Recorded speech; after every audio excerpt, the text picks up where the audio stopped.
சரி, well and good. அவர் தப்பா பேசலன்னு சப்போர்ட் பண்ணீங்கன்னா வெல் அண்ட் குட். ஓ,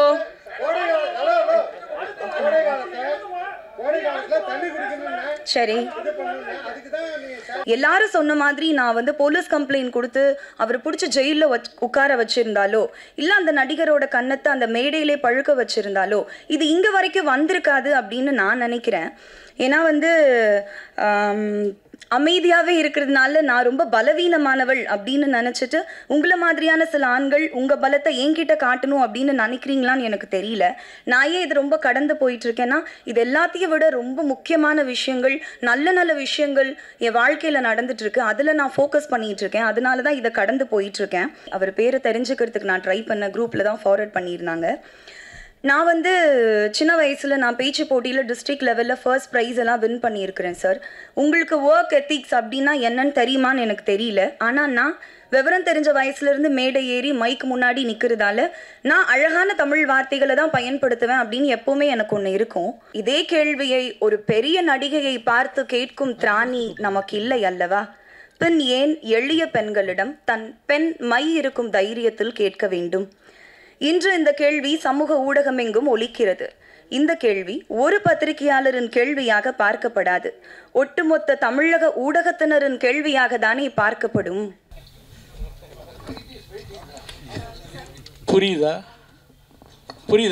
கொஞ்சம் தெளிவா கேட்க முடியுமா? அது வெயிலுக்கு நிறைய தண்ணி குடிக்கணும், அந்த மாதிரி நிறைய அட்வைஸ் பண்ணீங்க. நீங்க அணிந்திருக்கிற உடை வெயில் காலத்துக்கு ஏற்ற மாதிரியான உடைன்னு நான் நினைக்கிறேன். கரெக்டா? அதுக்கான என்னுடை பத்தி நான் இல்ல, நீங்க அணிந்திருக்கிற உடை வெயிலுக்கு சரியான உடையா அப்படின்னு கேக்குறேன். அது சரியான உடையா இல்லையான்னு. நம்ம என்ன டாபிக் பேசிட்டு இருக்கோம்? அம்பி அப்படின்ற ஒரு படத்தோட பிரஸ் மீட்காக நீங்க அம்பியல் படத்தை விட்டு தாண்டி பேசுனீங்களா? சார் வந்து ஹீரோ சார் மென்ஷன் பண்ணாங்க இது மாதிரி அவருக்கு உடம்பு சரியில்லாமல் போச்சு, 2 வருஷம் ஜாண்டிஸ்ல இருந்தேன், பத்திய சாப்பாடுலாம் சாப்பிட்டேன்னு சொன்னாங்க. அதனால நான் அவங்க பேசினதுக்கு அப்புறம் ஒரு இது சொல்லணும் இல்லையா, அதுக்காக இப்படி சாப்பிட்டு உடம்பு பார்த்துக்கணும் அப்படின்றது நம்ம பார்த்துக்கணும். நம்மள ஹெல்த் இஸ் வெல்த்னு அதுக்கும் நான் அணிஞ்சிருக்க உடைக்கும் என்ன? நான் உடைய தப்பா சொல்லலையே. நீங்க அணிந்திருக்கிற உடை வெயிலுக்கு ஏற்ற உடையா சரியான உடையான்னு கேட்டேன். ஆமான்னு சொல்லலாம், இல்லைன்னு சொல்லலாம். இல்லை, இந்த கேள்விக்கு எனக்கு பதில் சொல்ல தெரியல, சாரி. சரி. ஸோ ஆக்ஷன் கதாநாயகியாக களமிறங்கி இருக்கக்கூடிய கதாநாயகி சாய் தன்ஷிகா அவர்களுக்கு எல்லார் சார்பாகவும் வாழ்த்துக்கள் தெரிவிச்சுக்கிறோம். சிறப்பு விருந்தினர்கள் அண்ட் யோகிடா படக்குழுவினர் உங்கள் எல்லாரோட ஒத்துழைப்போட இந்த மேடையை நான் ஒரு 2 நிமிஷம் எனக்காக பயன்படுத்திக்கணும் அப்படின்னு நினைக்கிறேன். இது உங்களுக்கான விழா, நான் அதை பண்ணக்கூடாது, ஆனாலும் அது ஒரு கட்டாயத்தில் இருக்கிறதுனால உங்கள் எல்லாரோட பெர்மிஷனோட ஒரு 2 நிமிஷம் மட்டும் நான் இந்த மேடையை பயன்படுத்திக்கிறேன். பத்திரிகையாளர் அவர்களே வணக்கம். வந்திருக்காங்களா? லாஸ்ட் டைம் என்ன ஒரு குவெஸ்டன் கேட்டேன் சார். நான் ஈவெண்ட் முடிச்சிட்டோம் சாரை தேடினேன், எனக்கு கிடைக்கல. ஸோ என்ன ஒரு கேள்வி கேட்டிருந்தாங்க, நான் அணிஞ்சிருந்தது வந்து சம்மருக்கான ட்ரெஸ்ஸா அப்படின்னு. அதாவது சம்மருக்கு இது மாதிரி ஸ்லீவ்லெஸ் போட்டுட்டு காற்று வாங்கிட்டு வந்திருக்கிறியாமா அப்படின்றது தான் நீங்கள் கேட்ட கேள்விக்கான பொருள் அப்படின்னு எனக்கு ஒரு 5 செகண்டில் புரிஞ்சுது.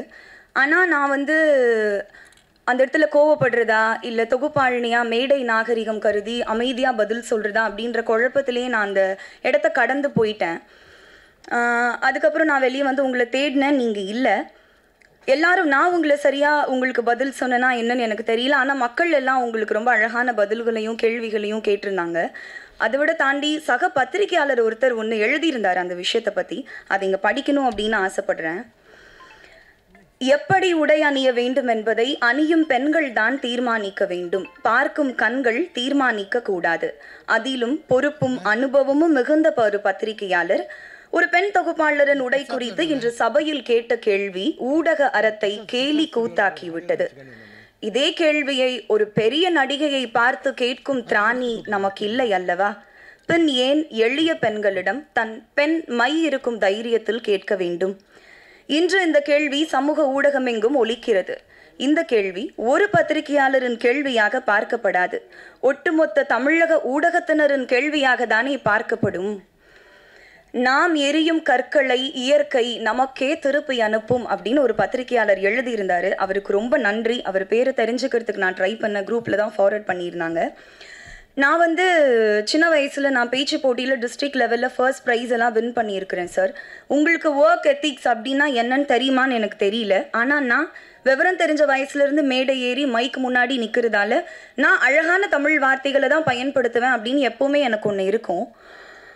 ஸோ இதெல்லாம் படித்ததுக்கப்புறம், மக்களோட கருத்துக்களை நீங்கள் படித்ததுக்கப்புறம், சக பத்திரிகையாளர் சொன்னதுக்கப்புறம் உங்களுக்கு கொஞ்சமாவது புரியும் அவங்க சொல்ல வர்றது அப்படின்னு நினச்சா அதை ஏற்றுக்கக்கூடிய மனநிலையில் நீங்கள் கொஞ்சம் கூட இல்லை அப்படின்னு உங்களோட ஃபேஸ்புக் பக்கத்தை பார்க்கும்போது தெரிஞ்சுது.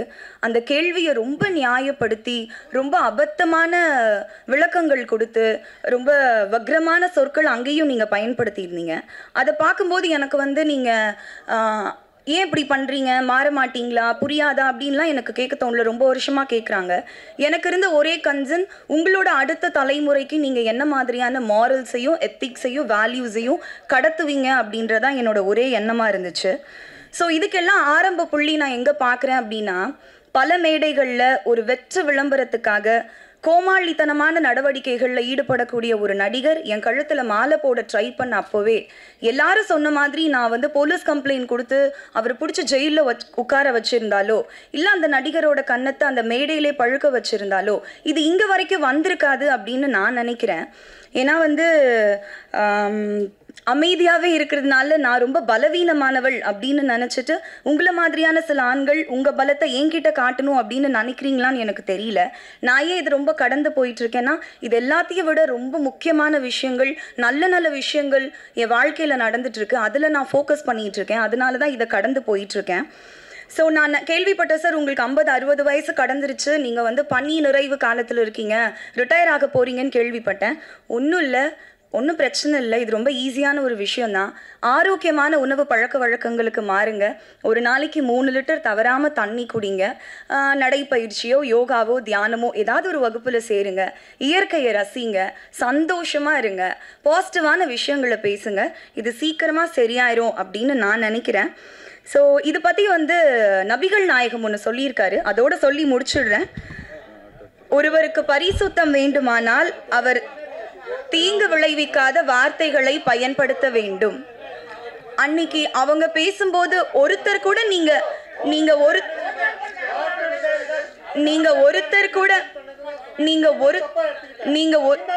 என்ன சார் தப்பா எடுத்தேன் சொல்லுங்க. என்ன தப்பா எடுத்தேன் சொல்லுங்க சார்.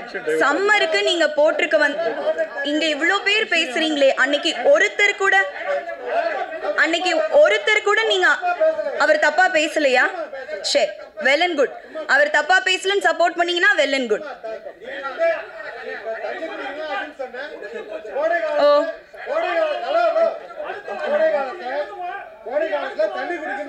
சரி, கோடை காலத்துல தண்ணி குடிக்கிறதுக்கும் நான் அணிஞ்சிட்டு வந்த சாரிக்கும் என்ன சம்பந்தம்? ஒருத்தர் கூட நீங்க அவரை கேள்வி கேட்கலையே. சரி, ஓகே, எனக்கு இந்த பதில சொல்லணும்னு இருந்துச்சு. இதோட வந்து இதுக்கப்புறம் என்ன வந்து வம்புக்கு இழுக்காதீங்க. இதுக்கப்புறம் ஓ சரி சரி சரி, தேங்க்யூ சார். இந்த டைம் கொடுத்ததுக்கு பெரிய நன்றி. Thank you sir.